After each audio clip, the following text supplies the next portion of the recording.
Muito bem, irmãos, nós vamos nessa hora apresentar o nosso preletor dessa manhã. Queria convidá-lo para que ocupasse o púlpito, reverendo Tiago Henrique, por favor. Meus irmãos, reverendo Tiago, um jovem pastor que Deus tem capacitado, chamado e capacitado na área do aconselhamento bíblico. Ele é pastor na Igreja Presbiteriana de Pinheiros, em São Paulo, e é o coordenador do Centro de Aconselhamento Bíblico daquela nossa igreja irmã. Ele é casado com a Luana, tem 2 filhos, o Felipe e o Pedro, e tem formação, além da área da teologia, ele é psicopedagogo, neuropsicólogo clínico e está fazendo mestrado em aconselhamento bíblico no Centro Presbiteriano de pós-graduação Andrew Jumper, no Mackenzie, onde alguns dos pastores aqui também estudam. E ontem nós tivemos, então, a abertura da nossa conferência com este tema, a grande comissão e o aconselhamento bíblico, levando esperança no sofrimento humano. Normalmente, a nossa conferência anual, ela tem uma ênfase em missões, em evangelização, e este ano nós temos um tema assim, meio que inesperado, né? Como que o aconselhamento bíblico se relaciona com a grande comissão, com a pregação do Evangelho, e nós tivemos ontem 2 palestras muito edificantes. Elas estão disponíveis no canal IPN Online, os irmãos podem depois assistir, tendo desejo de não perder nada desta conferência. E nessa manhã, então, nós teremos, neste dia hoje, nós teremos a palavra dele, enquanto a voz dele permitir, né? Tem água aí, pastor? Tem, né?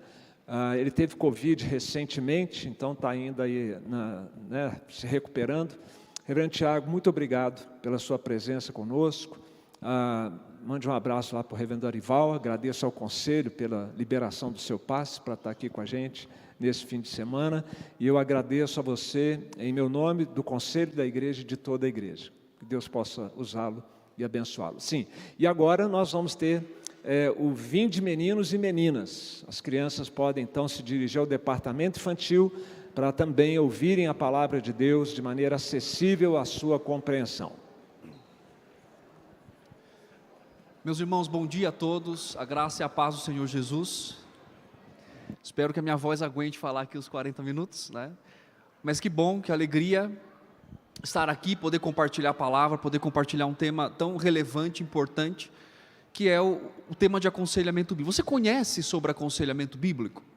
Eu queria que você levantasse a sua mão. Pode levantar a mão? Pode, né? Queria que você levantasse a sua mão se você não conhece, nunca ouviu falar. Levante sua mão. Olha só, eu não sei se você não levantou porque você está com vergonha de ser exposto, ou porque você, para eu perguntar, então fala o que é, né? Então eu vou fazer a outra pergunta, para ver se vai fechar aqui a minha pesquisa geral. Você já ouviu falar de aconselhamento? Quer dizer, você ouviu falar de aconselhamento em algum momento? Levante sua mão. Você nunca ouviu? Não tem ideia do que seja. O que é isso, pastor?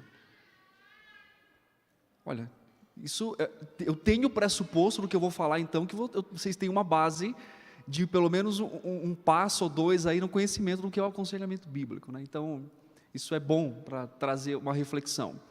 Hoje o nosso tema, para a gente conversar aqui, eu quero falar sobre evangelismo a partir de problemas existenciais, ou evangelismo a partir dos problemas, né, da experiência humana no mundo caído, no mundo devastado pelo pecado, o qual você e eu fazemos parte desse mundo, e convivemos com pessoas assim, e estamos lidando todos os dias com pessoas assim. E a grande pergunta é que eu faço para você, e também faço para mim, nós como corpo de Cristo, como igreja do Senhor, nós temos as respostas, ou a resposta adequada, para esse clamor, não por salvação, obviamente, porque o homem é depravado, está longe, mas por essa angústia do coração do homem. Ontem eu falei de um dado importante. A Organização Mundial da Saúde, a OMS, diz que o Brasil, ele é o país mais ansioso do mundo. Número 1, na ansiedade. É um dos países que mais consomem medicamentos dentro dessa categoria de ansiolíticos e tudo mais. Quer dizer, existem muitas pessoas lidando com questões existenciais da sua vida e também do seu próprio coração. O Brasil é o 5º país onde existem mais pessoas depressivas, que estão lidando com questões da sua vida. E uma pergunta importante que nós temos que fazer como igreja, diante de uma tarefa imensa que o mundo tem feito e tem realizado, não só no nosso século, não só nesse momento, mas por muitos anos, é tentar dar um remédio, dar algo que seja substancial para esse homem, para que ele se livre da sua angústia e ele possa então responder questões como: por que eu estou aqui? O que me espera? Qual é o sentido da vida? Qual é o sentido da minha existência? Por que eu existo? De onde eu vim? Qual é a ideia de casar, formar uma família, trabalhar? E às vezes, quando as pessoas chegam nesse sonho que elas têm, elas acabam então entrando em ciclos profundos de tristeza, de desânimo, de questões existenciais. E nós, como corpo de Cristo, podemos propor, podemos dizer, podemos falar a essas pessoas o seguinte: nós temos uma resposta adequada para o seu coração, nós temos uma resposta adequada para a sua experiência existencial. Então, a minha proposta nessa manhã é falar um pouco do aconselhamento bíblico como uma ferramenta de dar esperança a essas pessoas, de trazer uma resposta, uma avaliação correta daquilo que elas estão passando na sua vida. Eu quero que você abra comigo em João capítulo 4, nesse encontro que Jesus teve com a mulher samaritana, que parece para mim muito próximo de um modelo do que nós fazemos no aconselhamento bíblico. Um modelo onde há anamnese, onde há confrontação, onde há esperança, onde há provocação para reflexão existencial, para questões específicas da vida, até então que o Senhor confronta diretamente essa mulher. Eu quero ler dos versos 13 ao verso 19, e aí então nós vamos caminhar aqui por algumas aplicações importantes. João 4, do 13 ao 19, diz assim: afirmou-lhe Jesus: quem beber desta água tornará a ter sede. Aquele, porém, que beber da água que eu lhe der, nunca mais terá sede. Pelo contrário, a vida que eu lhe der será nele uma fonte a jorrar para a vida eterna. Disse-lhe a mulher: Senhor, dá-me desta água para que eu não mais tenha sede, nem precise vir aqui buscá-la. Disse-lhe Jesus: vai, chama teu marido e vem cá. Ao que lhe respondeu a mulher: não tenho marido. Replicou-lhe Jesus: bem dissestes, não tenho marido, porque 5 maridos já tivestes, e esse que agora tens não é o teu marido. Isto dissestes com verdade. Senhor, disse-lhe a mulher: vejo que tu és profeta. Vamos orar mais uma vez, pedindo a Deus a direção dEle naquilo que Ele deseja falar ao nosso coração. Deus, dá-nos nesta manhã um coração quebrantado, um coração inclinado pelo Senhor mesmo, a aprender, a crescer, a ser desafiado naquilo que o Senhor tem a nos dizer nessa manhã. Que o nosso coração seja provocado pelo Senhor, por uma missão que o Senhor mesmo deu à sua igreja, de compartilhar, de pregar o Evangelho, de se preocupar com as vidas que estão longe do caminho do Senhor. Que possamos sair daqui assim desafiados, como Tiago nos lembra na sua carta, não com o desejo ou somente ser ouvinte, mas com o desejo da prática dessa palavra. E que enquanto formos expostos à palavra do Senhor, que haja reflexão sincera, que haja confrontação no nosso coração, para que assim então possamos dar um passo de mudança, capacitados, levados, provocados pelo Senhor. Nós oramos mais uma vez em nome de Cristo, e sabemos que a sua palavra é fiel, verdadeira, suficiente para os nossos corações. Eu oro e agradeço em nome de Jesus. Amém. Graças a Deus pela palavra do Senhor. Bom, lá em Pinheiros, eu vou contar um pouquinho dessa história, porque eu acho que vai fazer sentido o que eu vou falar depois, para introduzir, se você não estava aqui ontem e não ouviu. Nós temos um centro de aconselhamento bíblico lá em Pinheiros. Nós temos 26 conselheiros treinados, credenciados, capacitados, que atende pessoas não só da igreja, em seus problemas diversos da vida, interpessoal, transtornos e qualquer outro tipo de problema que leve as pessoas a procurarem um centro de aconselhamento, que é o braço pastoral, que é o suporte pastoral que nós damos a toda a igreja. Mas também nós temos um projeto de atender pessoas que não são cristãs. Então nós oferecemos ajuda a pessoas que não são de nenhuma igreja ou que são de religiões, né, diversas, em que sejam atendidas por esse centro, por esse grupo de conselheiros, então em questões diversas da sua vida. E isso tem sido um número muito alto de pessoas que buscam o centro de aconselhamento bíblico e que sequer têm contato com religião, às vezes. Às vezes a pessoa não tem nenhuma crença, pelo menos básica ali, de uma religião específica, mas ela procura o centro de aconselhamento, ela procura esse atendimento porque ela tem problemas existenciais, porque ela tem questões, porque ela lida com ansiedade, porque ela está depressiva, porque ela tem um problema no casamento.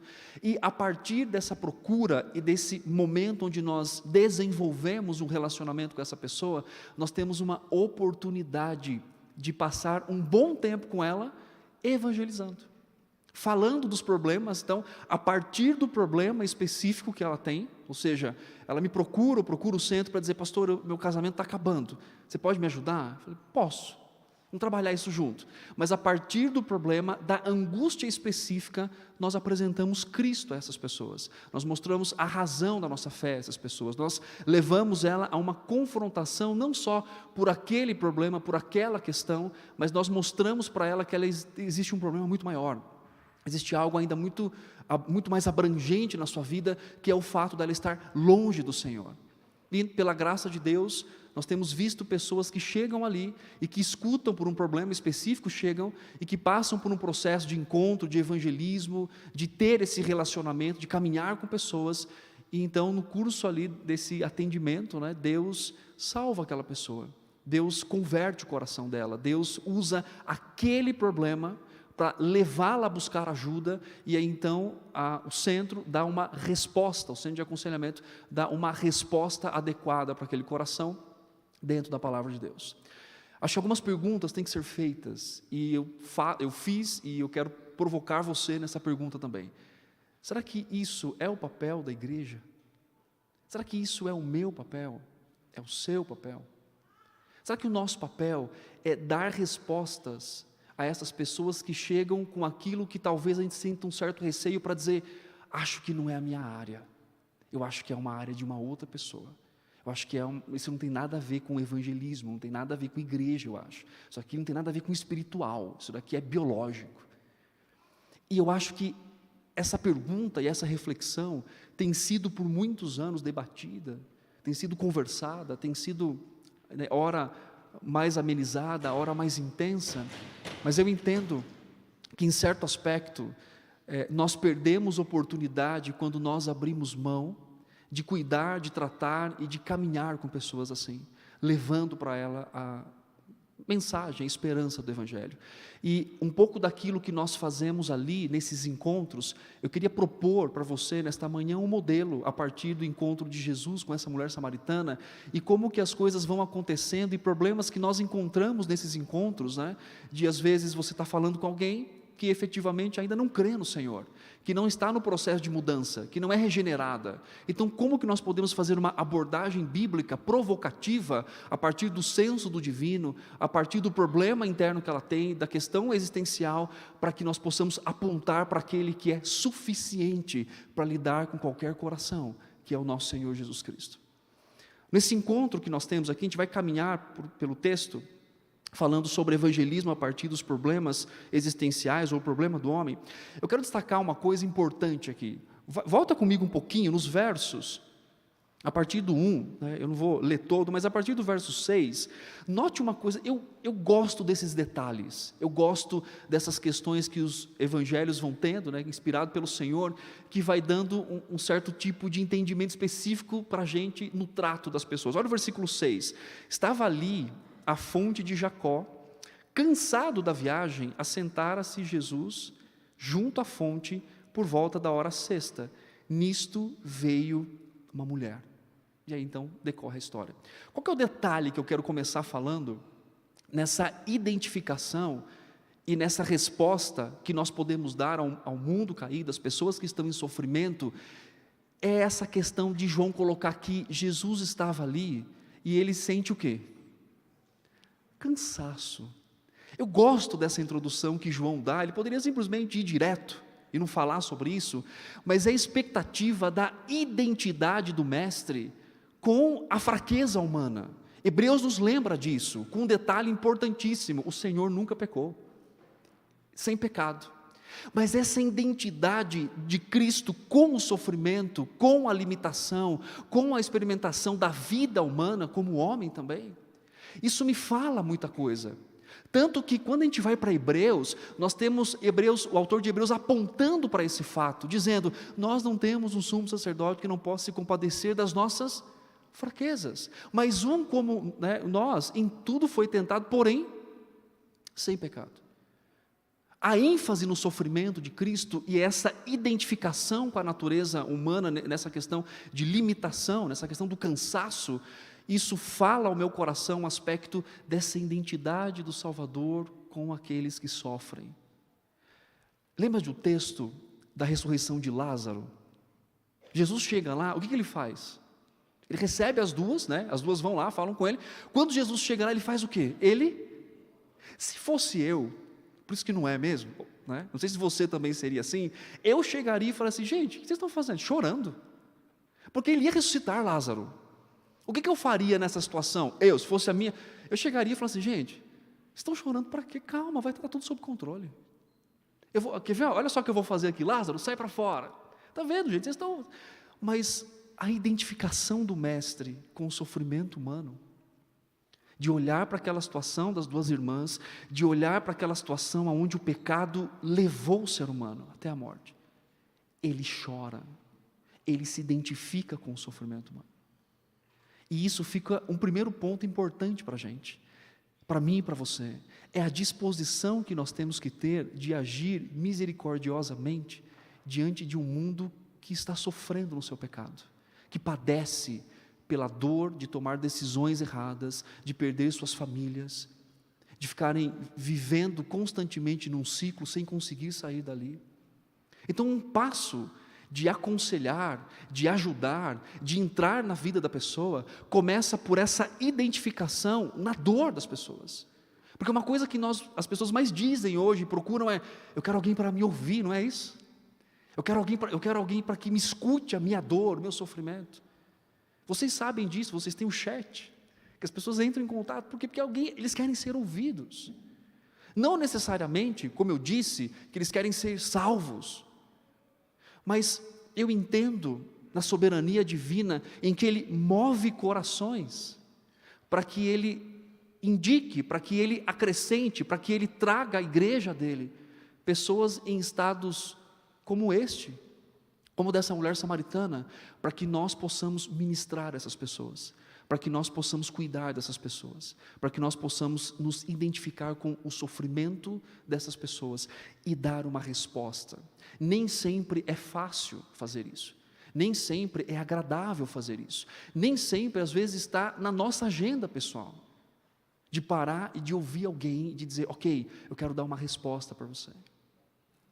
Uma coisa importante nesse texto é que quando Jesus, algumas dificuldades que nós encontramos nesses encontros, vá um pouquinho mais à frente, quando Jesus pede água para essa mulher, pois seus discípulos tinham ido à cidade para comprar alimentos. Então Jesus disse, ou então lhe disse à mulher samaritana: como sendo tu judeu, pedes de beber a mim, que sou uma mulher samaritana?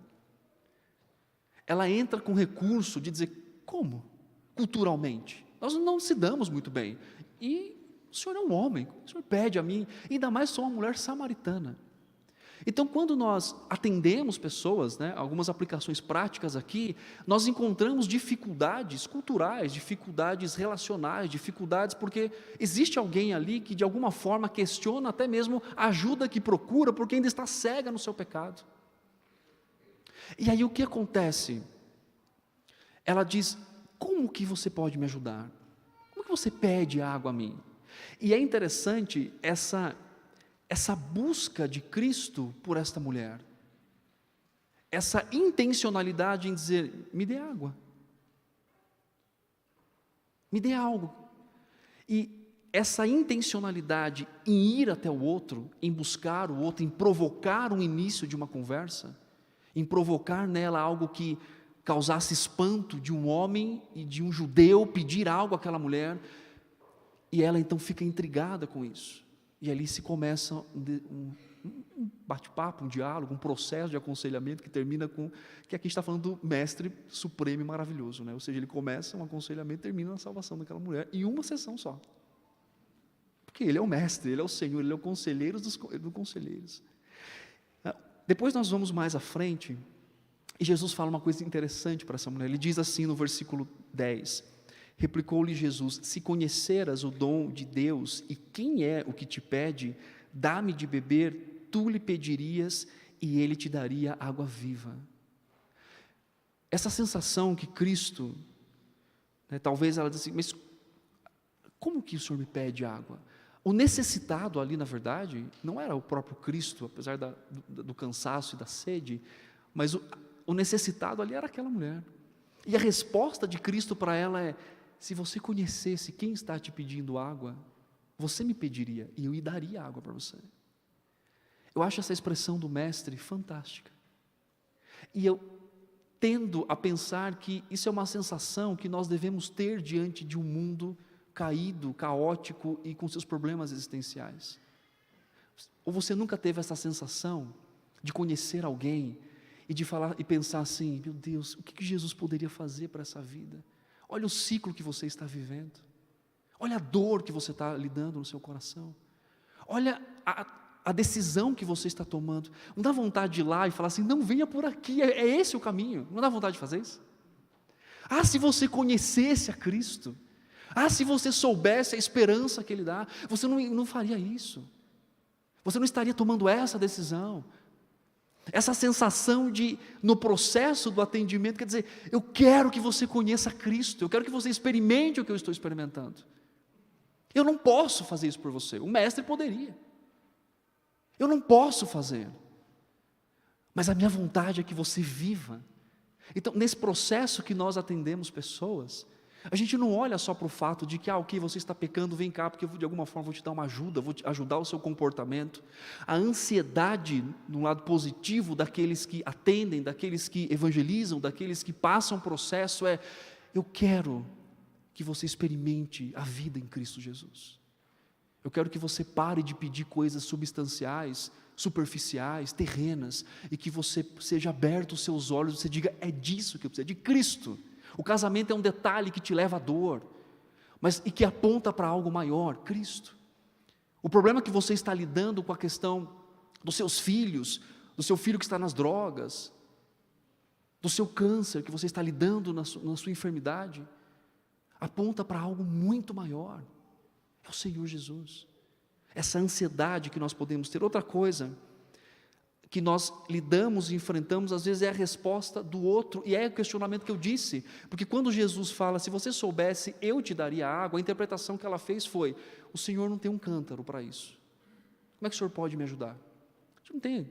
Olha o versículo 11, respondeu-lhe ela: Senhor, tu não tens com que tirar água e o poço é fundo, onde pois tem a água viva?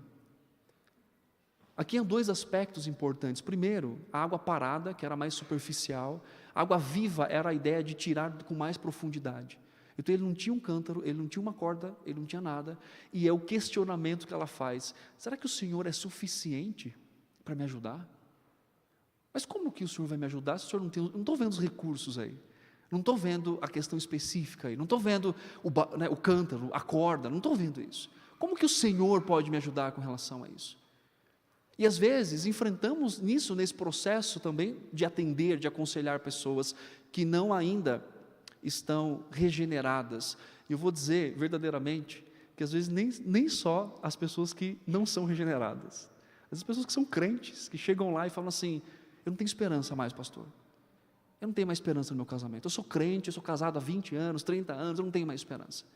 Duvidam, como cristãs, do recurso que Deus dispõe para a vida delas. Existe isso no aconselhamento com crente.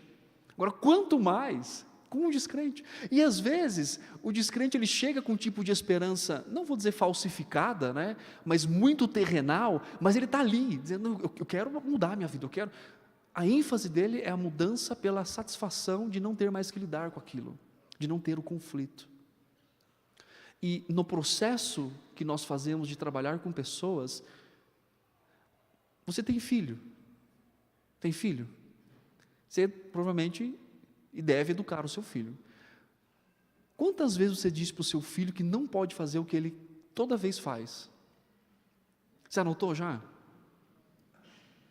Esses dias uma mãe me pediu um conselho e falou: pastor, pelo amor de Deus, me ajuda. Eu tenho todo dia que falar para meu filho que tem que escovar o dente. Eu falei: bem-vindo, isso é família. Mas pastor, ele já faz 3 anos e ele não aprende. Eu falei: para mim faz 8 e o meu não aprendeu ainda. Isso chama-se discipulado de filho. Bem-vindo. É isso a vida toda, né? Até às vezes quando grande, né? Fala assim, mas principalmente ali na infância, adolescência.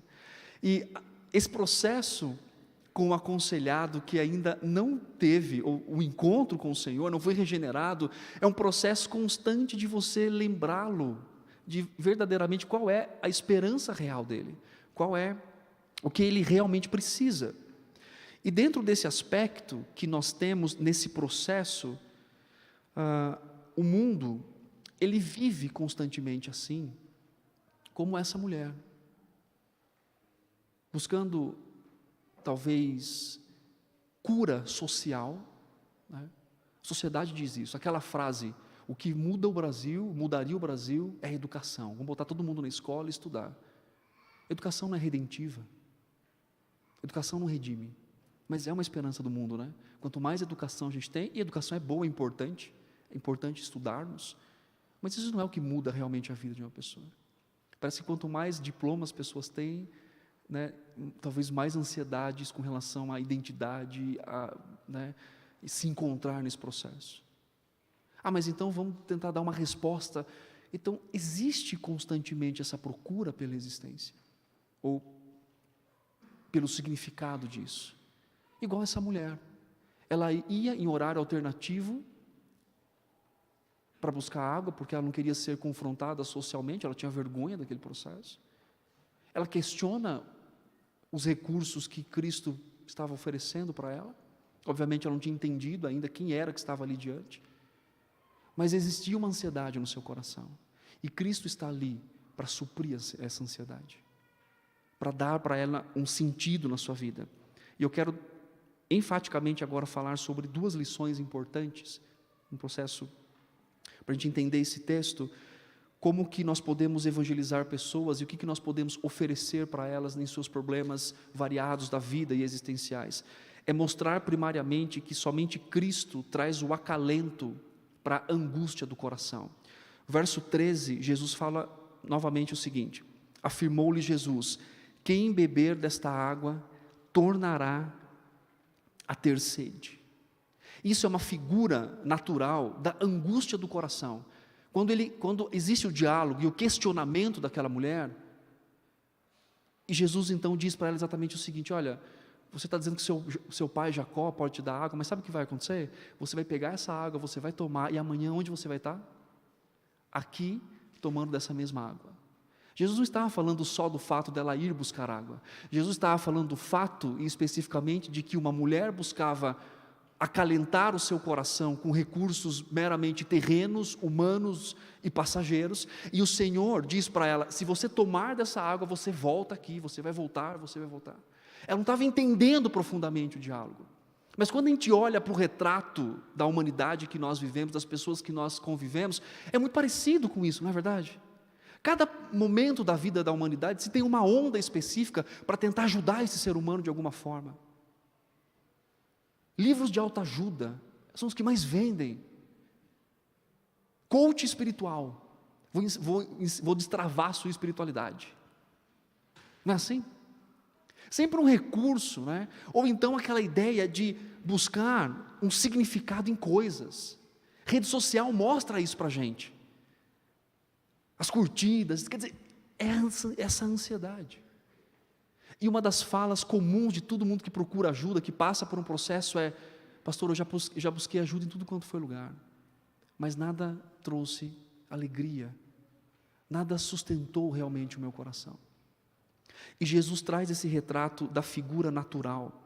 E tem um filósofo, Sartre, ele escreve pós-guerra, e a ideia do pós-guerra seria assim, em 1950, que a humanidade vinha dizendo quem somos, o que podemos nos tornar, enfim, todo um processo filosófico de tentar dar sentido para a existência desse homem, para a existência dessa humanidade.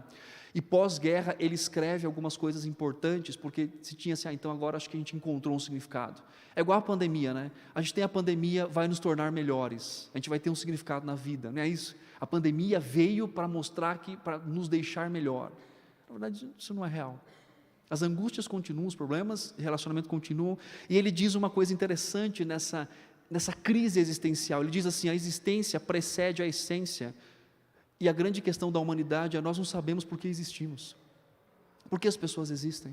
Então elas se afundam no trabalho, elas se afundam em relacionamentos, elas ficam em relacionamentos abusivos. Sabe por quê? Porque isso é a existência dela, é o significado da sua existência. Porque pessoas trabalham 20 horas por dia, porque esse é o significado da sua existência. Então, se não há, na verdade, um significado maior, a outra coisa é, o existencialismo é um humanismo, quer dizer, se eu não sei por que eu existo, eu também não sei por que eu sou humano. Por que eu estou aqui? Por que eu sou humano? Por que eu tenho essa estrutura? E esse é o questionamento da humanidade.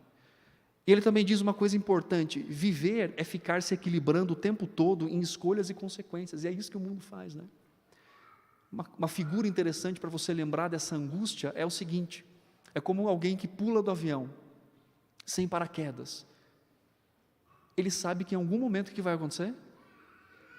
Ele vai cair e vai morrer.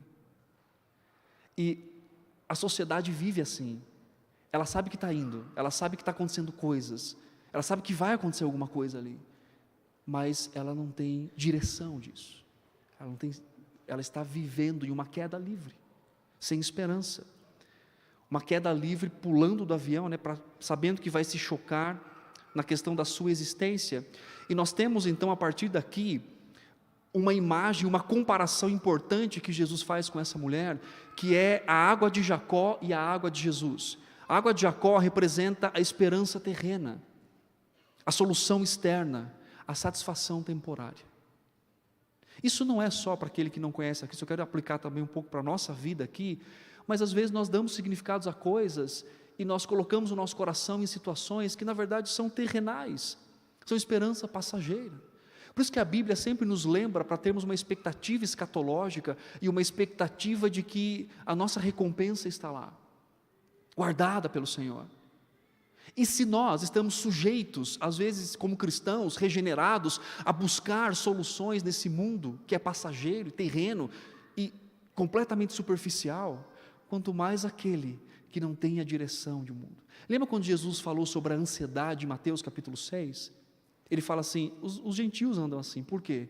Porque eles não têm uma referência de um Deus Criador que providencia para a sua criação, e eles não têm um relacionamento com um Pai cuidadoso e pessoal, que sabe que nós precisamos de todas essas coisas.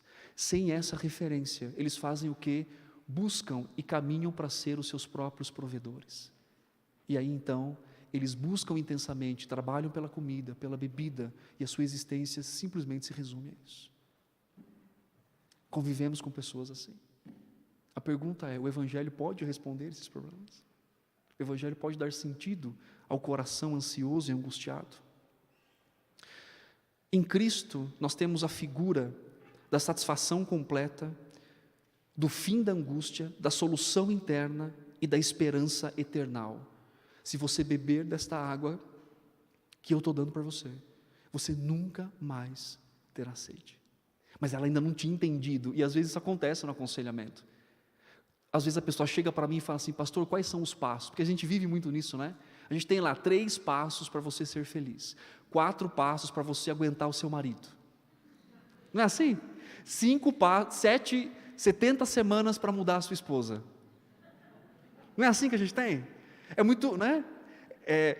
29 passos para você, né? Como ganhar o seu primeiro $1 milhão.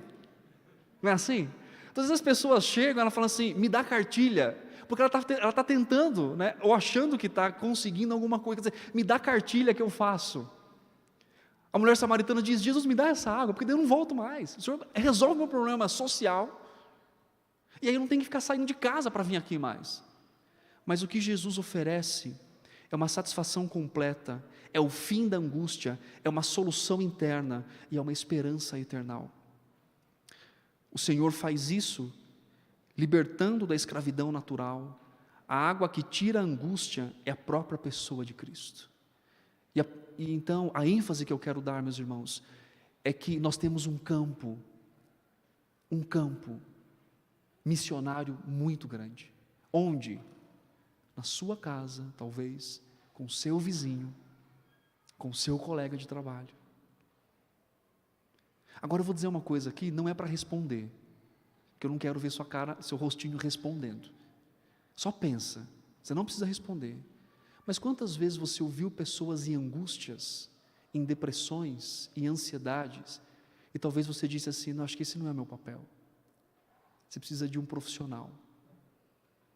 Você precisa de alguém que dê sentido para você nessa questão. Quantas vezes talvez nós nos eximimos de apresentar para aquela pessoa o real motivo da sua ansiedade, da sua depressão, da sua visão existencial, e dizer para ela, olha, há uma esperança, além daquilo que você tem tentado constantemente, que é Cristo, que é o próprio Cristo. Nós temos aqui uma coisa importante também nessa questão, que essa oportunidade de evangelismo, ou seja, é Cristo que traz o acalento, quer dizer, nós temos encontros para dizer isso para a pessoa. E uma coisa importante também, pensando numa segunda lição, o evangelismo a partir de problemas é uma oportunidade, além de ser a oportunidade de apresentar Cristo como uma solução real, por meio da exposição da palavra, nós temos uma oportunidade de confrontação real e verdadeira. Em que sentido? Jesus chega para a mulher, ele fala com ela, e ela faz o quê? Não entende nada. Os discípulos também fez isso algumas vezes. Jesus contava uma parábola, o que o Senhor disse?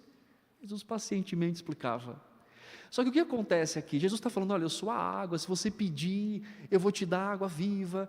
E aí chega o ápice desse relacionamento, desse momento, que é o que às vezes também acontece naquele momento de aconselhamento. Jesus fala assim para ela, então vamos fazer o seguinte, olha só, parafraseando aqui, faz o seguinte, chama lá seu marido. Jesus vai no cerne do problema daquela mulher. A angústia de um coração que buscava por meio de relacionamentos uma satisfação que nunca encontrava. Então faz o seguinte, vai lá e chama o seu marido. Vamos trocar uma ideia aqui, vamos conversar junto aqui. Jesus toca no ponto daquela mulher. Jesus toca na ferida dela com relação a isso. Ou seja, Jesus faz com que ela pense sobre a própria vida. O fato de nós aconselharmos pessoas que ainda não são regeneradas, o privilégio que nós temos ali é de levá-la a uma reflexão da sua vida, e por meio disso, Deus pode levá-la ao conhecimento do seu estado de pecado. Então o Senhor Jesus faz o quê? Ele faz com que ela pense sobre a vida, faz com que ela pense sobre a condição da vida, e o Senhor também faz uma reflexão teológica com ela, quando ele diz assim, quando ela fala, aonde nós devemos adorar, ele diz, chega o dia que o Pai vai procurar verdadeiros adoradores, que o adorem em espírito e em verdade. Então, a oportunidade de você caminhar com alguém, é você usar aquela questão, aquele problema, aquele fato existencial na vida daquela pessoa, e a partir dali, confrontar a sua vida, confrontar o seu coração, mostrar para ela como que ela pode pensar corretamente sobre aquilo. Por quê? Porque ela vive numa sociedade onde a culpa não é aceitável. Ela é assim não por causa dela, por causa do pai, por causa da mãe, por causa do vô, por causa da avó, por causa da sociedade, por causa da manipulação. Quer dizer, é sempre uma transferência da culpa. E quando nós temos a oportunidade de estar ali caminhando com alguém que ainda está no processo de conhecer o Evangelho, nós podemos dizer, olha, a culpa, as Escrituras apontam para o seu coração depravado, caído, e ao mesmo tempo, mostrar para ela a condição de vida que ela tem, a revelação da condição da vida, e a reflexão teológica, então, abrangente a partir daquilo que o Senhor diz.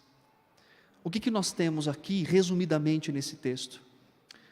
Jesus ganha a simpatia dela, dizendo, me dê água, busca, começa um relacionamento, começa algo mais abrangente. Jesus acorda ou provoca a consciência dela. Vai lá chamar o seu marido.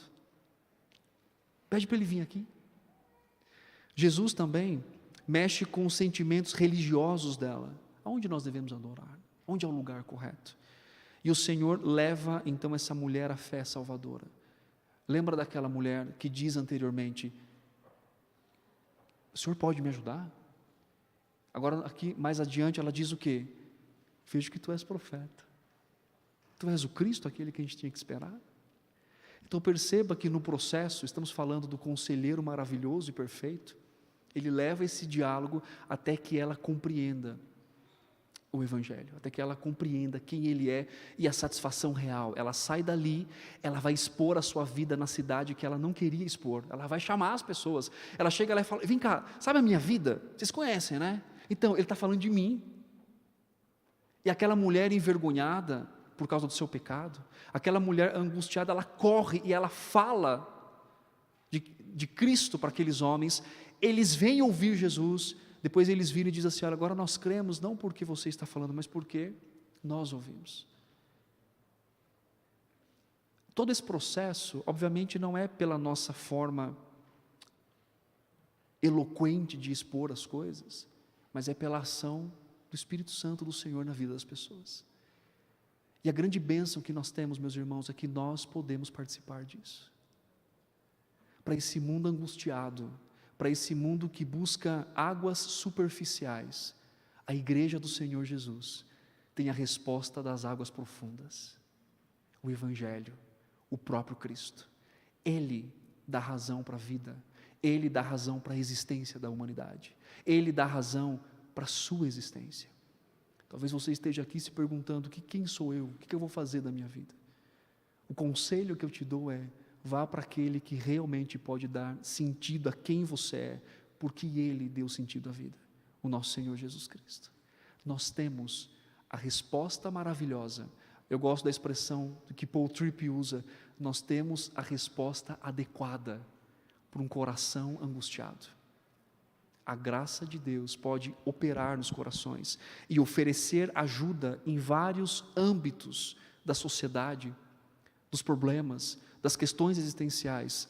É um meio de evangelizar pessoas, é um meio de falar de Cristo para as pessoas, por meio de relacionamentos significativos, intencionais e provocativos, para olhar a partir do problema a solução muito maior. Não é só resolver terrenalmente, mas é apontar para Cristo Jesus. Que Deus nos use assim, para a honra e para a glória dEle. Amém? Reverendo.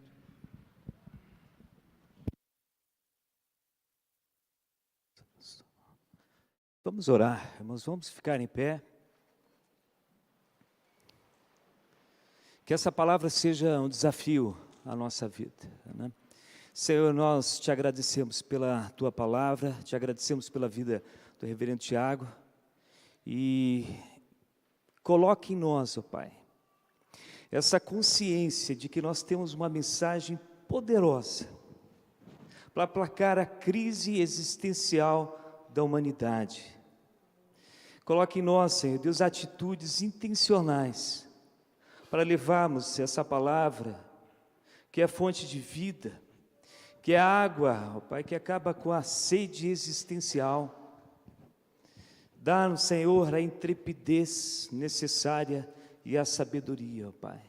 Muda, Senhor Deus, e desafia os nossos corações, para que a partir de agora, Senhor Deus, possamos ser intencionais em cada atitude, em cada palavra proferida, ó Pai, para quem quer que seja, no nosso ambiente familiar, em casa, no trabalho, na escola, que possamos ser pessoas vistas como aqueles que têm um bom conselho da sabedoria eterna, que só vem da fonte da eternidade, que é a Santa Trindade. Nós oramos em nome do Senhor Jesus Cristo. Amém, Pai. Recebam a bênção, irmãos. Que a graça